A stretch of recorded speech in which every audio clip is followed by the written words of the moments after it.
Thanks, guys, for joining. Thanks, Lori.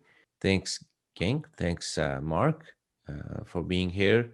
Today, we're going to talk about state of distributed computing and a few sub sort of bullets under that, if you will. And with that, let's get started. I will pose this question to all of you. What is the current state of distributed computing? How do you see it working with a mix of private data centers, cloud, and some edge being sprinkled out there as we sort of develop these edge computing use cases? I will start with Geng. Let's go first. Yep. Thank you, Sarbjeet, on this.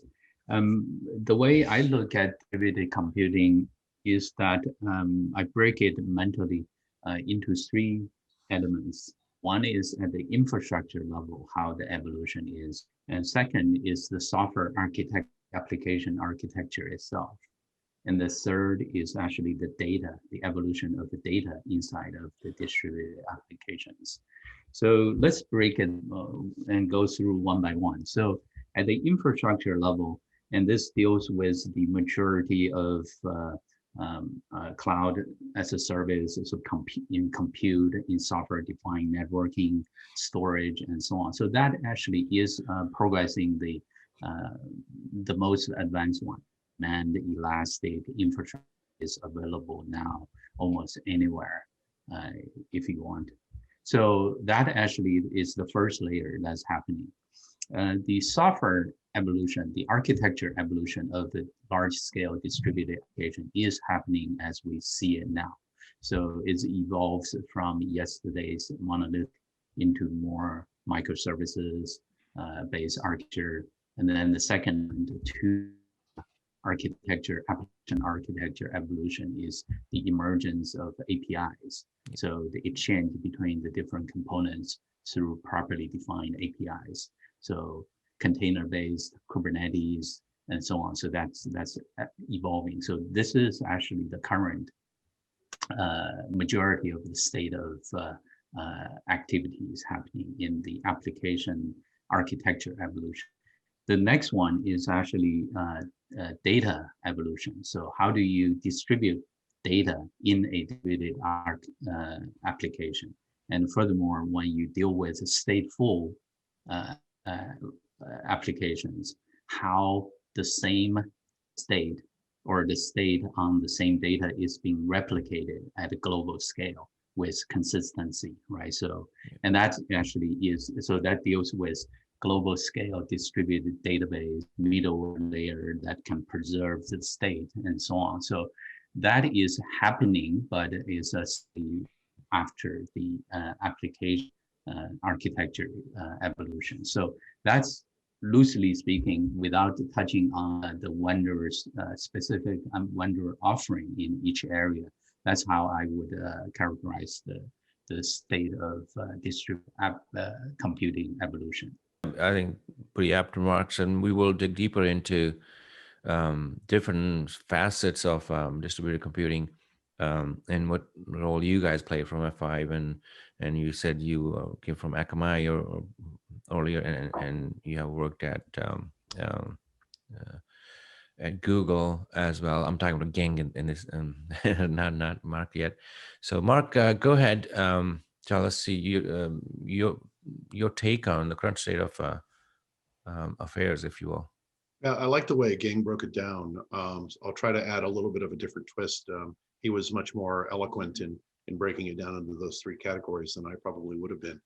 I would address it from an education and a definition standpoint over and above what Geng talked about, in that right now distributed computing can be distributed cloud. It could be distributed legacy infrastructure that is in isolated locations. It could be a distributed edge cloud. It could be something in between.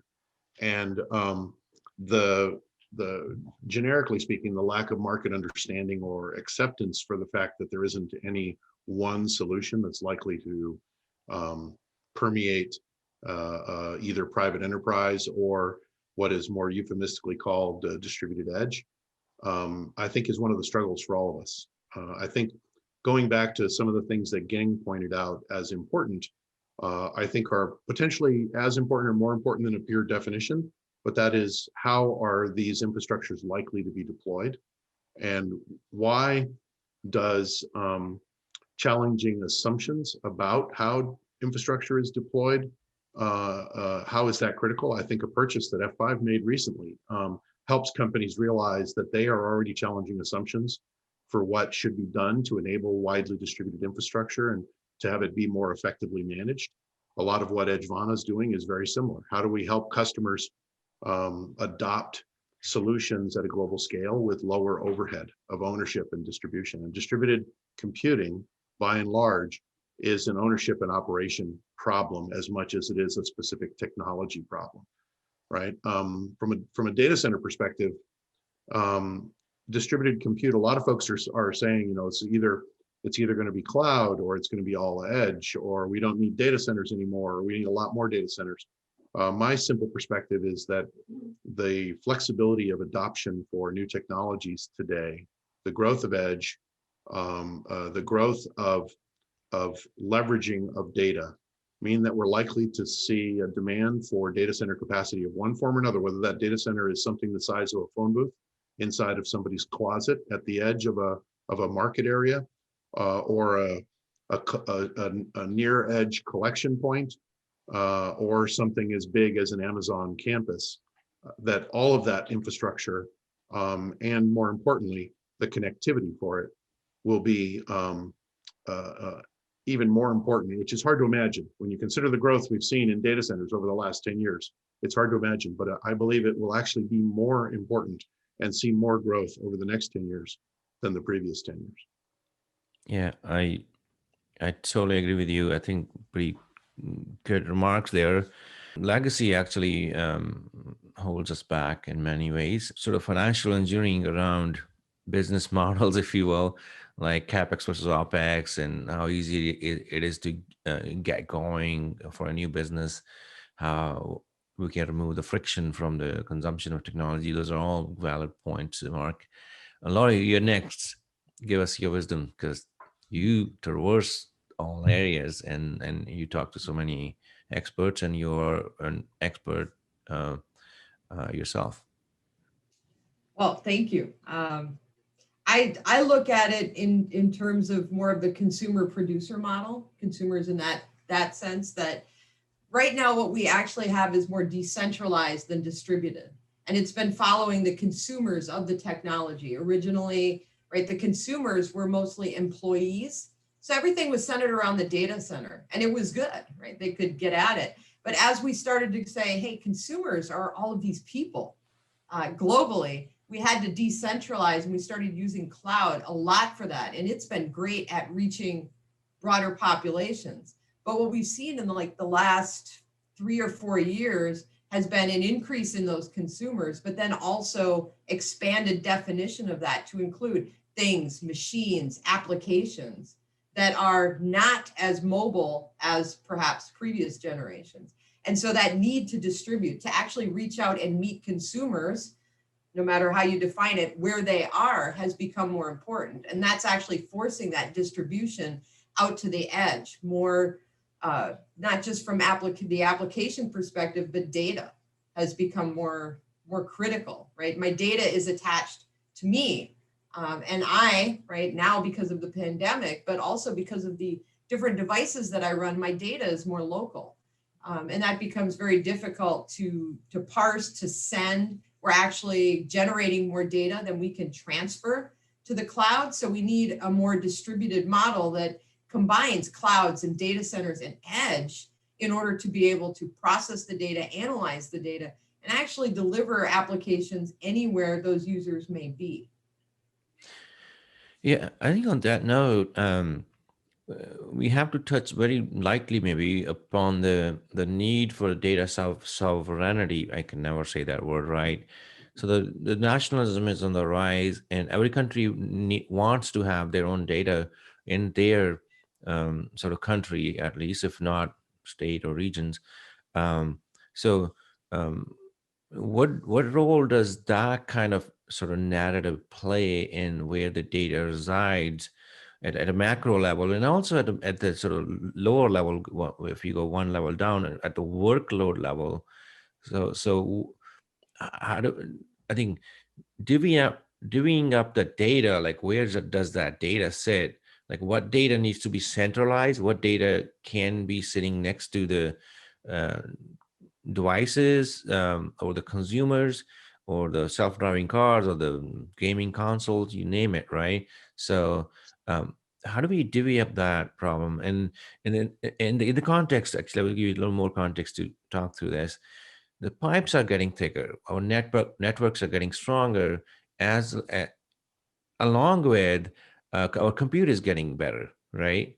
So it's like if our pipes were very thin, if they were not improving, we know where the data will sit, right, next to computer, right? So pipes are also getting thicker, uh, and computer is also getting better. So that sort of, there's a push and pull between, like, maybe I should centralize the data in cloud, right? Maybe I should put it at the edge.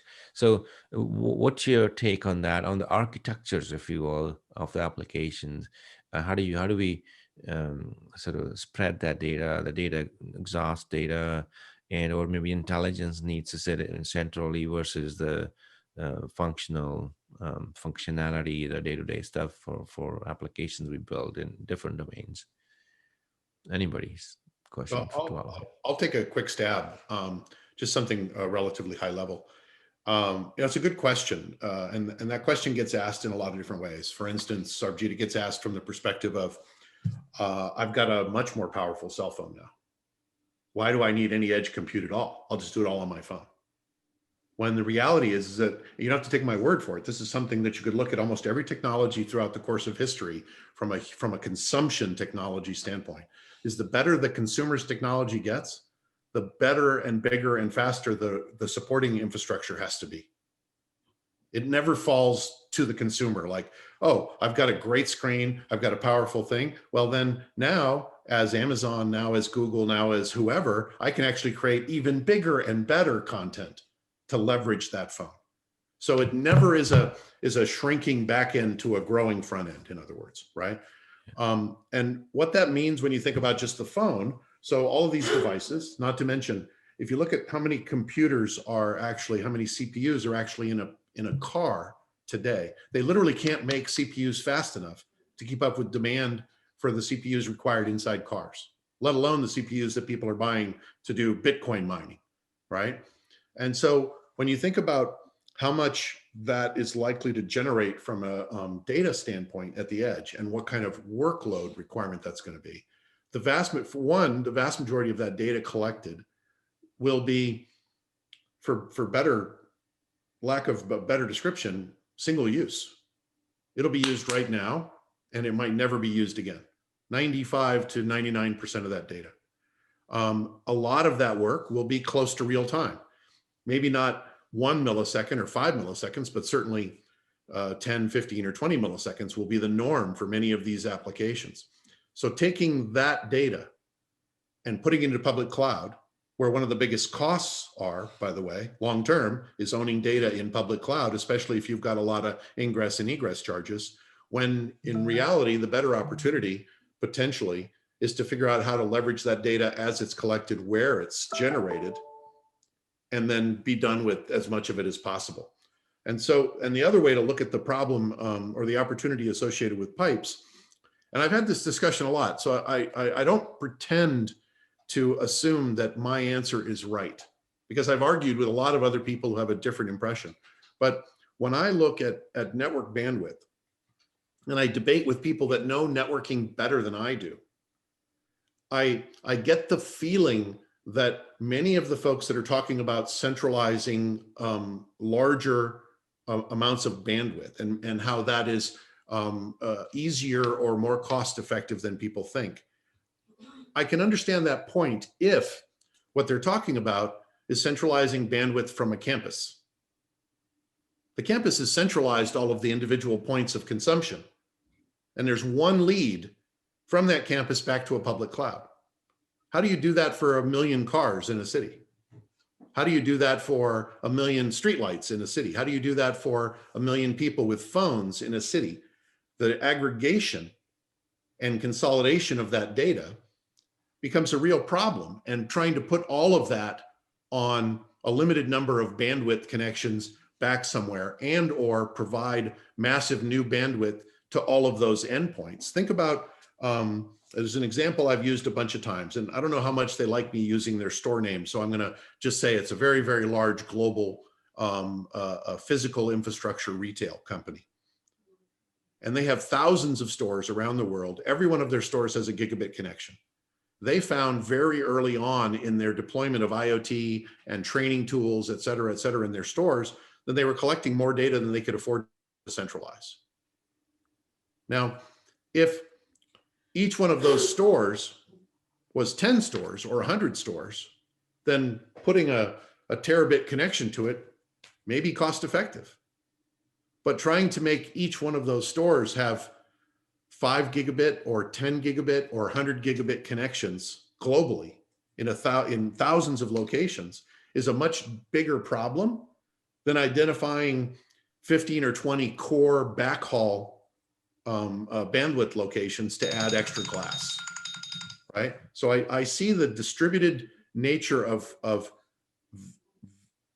greatly enhanced tools for collecting and distributing data at the edge in direct contradiction with the more narrowly focused centralized ability to transmit that data back to a central location.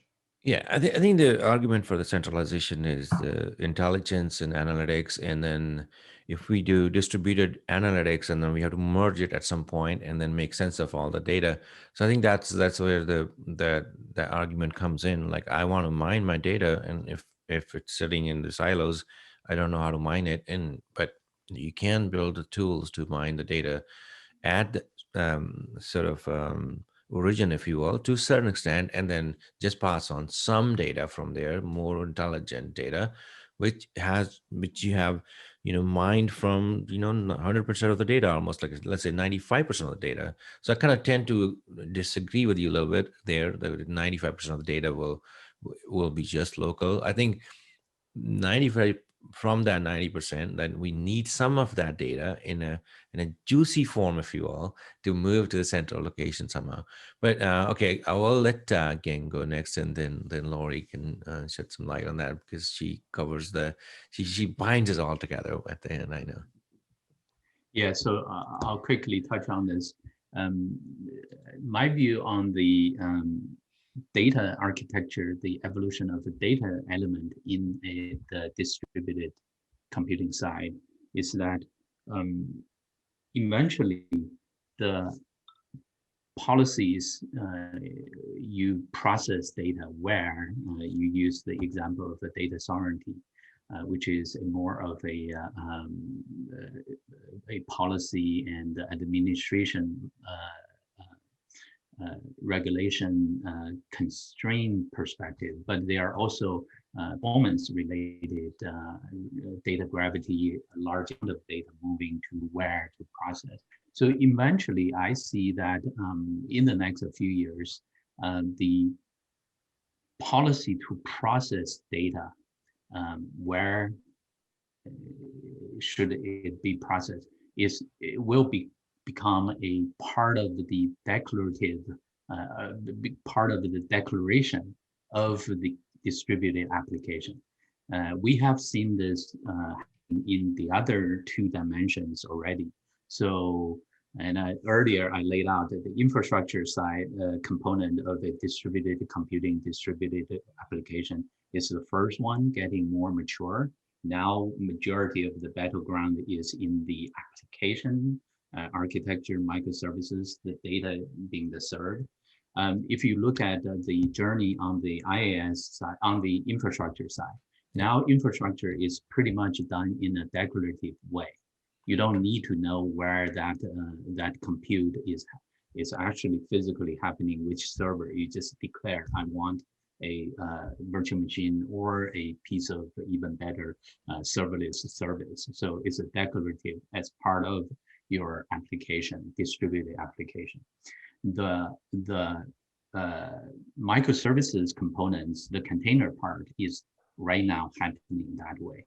you're declaring the need for the Kubernetes cluster processing. You actually don't need to actually, like before, to actually provision it and so on. Data is the third piece. In the future, we will see that this is my piece of data. I want it to be processed based on this policy. And the policy can be GDPR-based regulatory policies or some performance-based. I want certain insights to be out by certain parameters, and then it will process for you. So the declaration of that, and then how it will be done is just like yesterday's or today's IAS and or today's about to happen on containers will be that.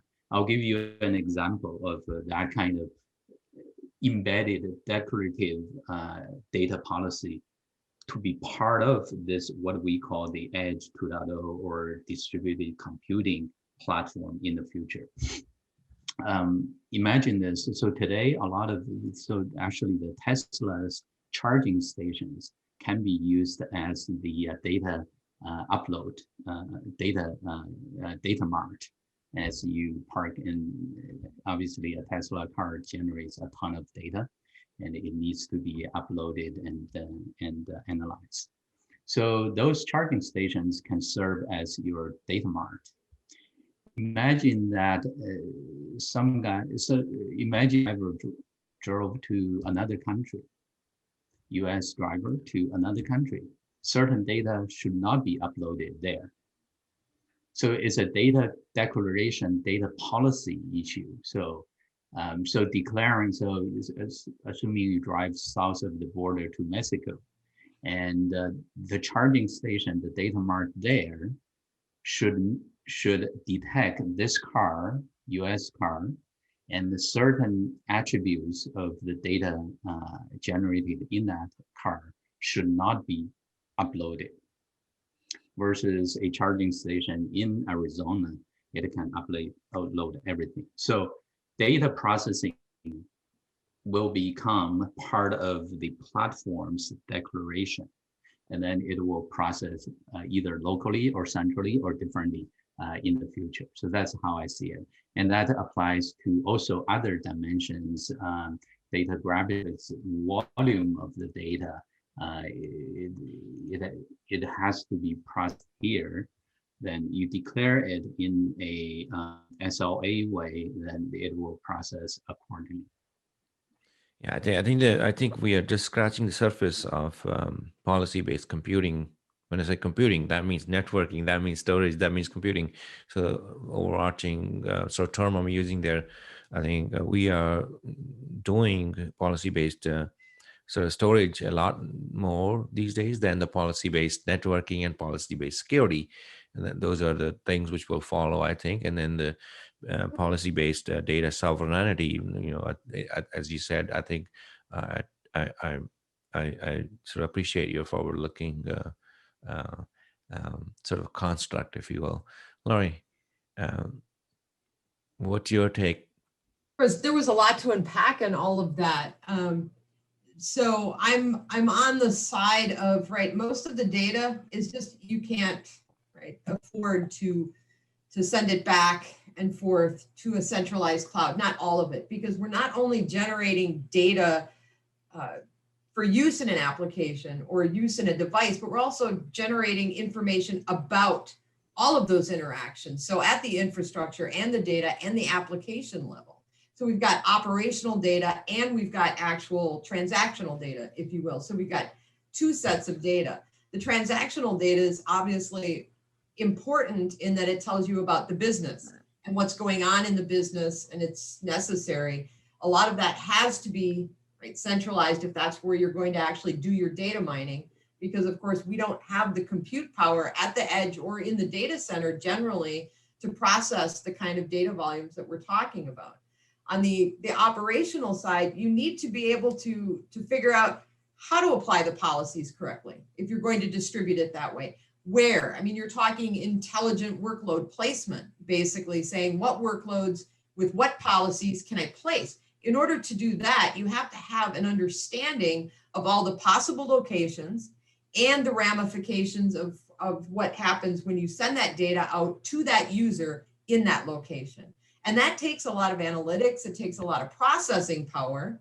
And now we go back to the volumes of data and the processing power needed to do that kind of analysis across potentially, millions of users and things is going to require really cloud. It's going to require a cloud infrastructure. So there's got to be a balance between what we store in the cloud and what we distribute and how those interact in order to get the intelligence we need in the distributed platform so that we can send the data to the right places at the right time while respecting the policies that are required for that user, country, or application. Yeah, I think when you said decentralized versus distributed, I think that was pretty apt remark there. I mean, that makes us think a lot more about like how do we sort of slice and dice these ideas and these architectures, right? And you bring the other constructs like we have the systems of record and systems of differentiation or engagement, sometimes we call it. And there's a new breed of systems, like tack it on top of that, and then on top of that, you said transactional data and operational data. And in operational data, the telemetry data is ballooning like crazy size, right? And we can get a lot more intelligence from the telemetry data about the operations, especially when your IoT devices are in billions and maybe trillions later, right? So telemetry data is going to be huge. So great. All these points, I think we need to sort of drill down, and maybe in a subsequent, maybe sometime later. At this point, actually, where we are, 10:48. You guys have 10 more minutes? Sure. Yeah. Oh, okay. So yeah, I think at this point we can, if we can touch upon the role of distributed computing as it pertains to 5G and IoT, that's one thing I want you to touch upon a little bit. And the second thing is you're at the same time you're sort of departing remarks. We can wrap up with that. I think I don't want to prolong it past the hour. Who first? Who goes first? You pick. Lori goes first. I was going to say no one wants to jump in, but so I'll give you guys time to think through your thoughts while I say some things about Edge and 5G. And I think this all goes back to that discussion about how much data is being generated and how many apps and things we have out there. Because right now, right, my bandwidth suffers a lot out here in the middle of nowhere from all of the things trying to use the network at the same time. When my youngest is home trying to play a game, it gets even worse. There's just not enough bandwidth. And a lot of that is legacy infrastructure, right? We're still running on coax cable, right? We don't have fiber. So we're kind of stuck unless 5G comes, right? It's kind of a paradox. We can't really experience all of the benefits of, Edge and IoT and smart everything until we have the network bandwidth that can actually enable us to do that. But there's been no demand for that kind of upgrade really until you have too many things putting pressure on those networks, especially as they're, trying to backhaul onto the internet.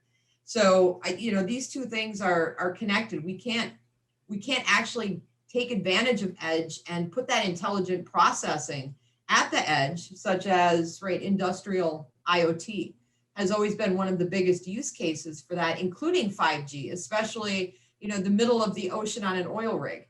They need that. They're unmanned, automated. They need the ability to make decisions very quickly without a person interfering. They've got to have good bandwidth for that. And we're reaching that point with our cars. We want our cars to respond fast. Processing in the cloud is not fast enough. Not when there's, a deer jumping in front of your car and it needs to stop. We want to make sure it recognizes it quickly. Things like that. You need 5G. You need that upgrade in the bandwidth and the capabilities in order to enable all of these uses of Edge to really make it proliferate everywhere.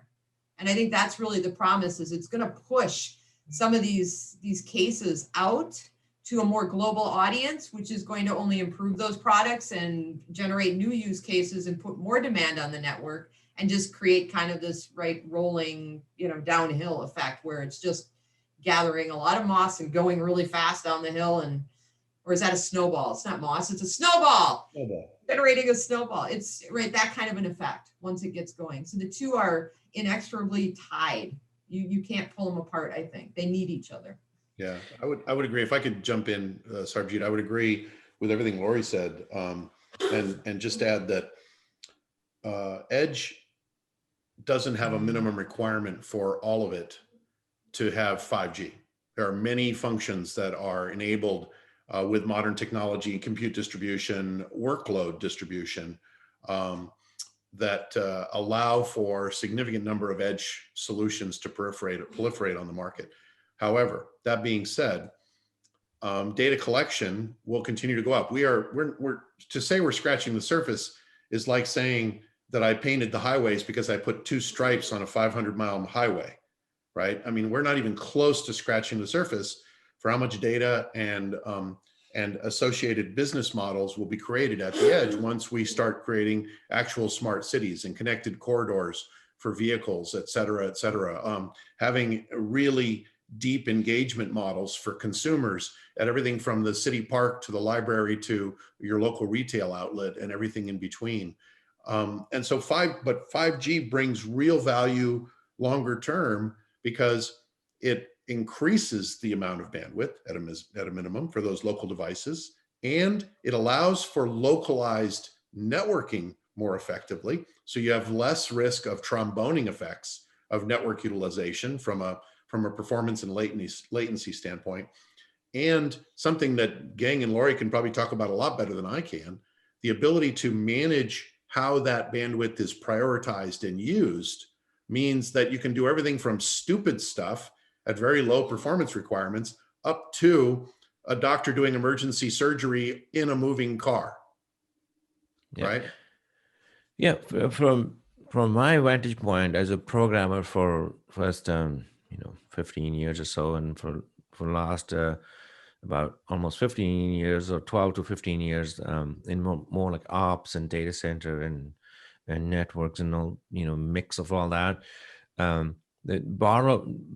The network was, I always saw network as a bottleneck, like from compute always was ahead and storage catches up quickly.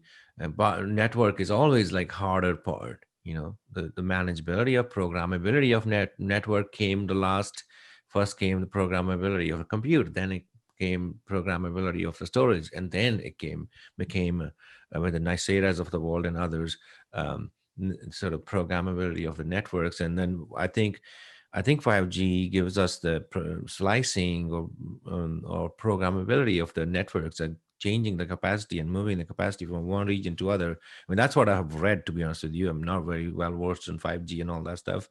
I try to read a lot on everything, but maybe Geng can shed some light on that. And I know he's gathering his thoughts on all these different aspects, because there are so many different aspects, and putting this information or pattern recognition in form of few sentences is hard to do. I think we'll need more conversations like this to dig deep. But your departing remarks, Geng. Yeah, sure. Thank you. I think what's happening at Edge is that if I were in an application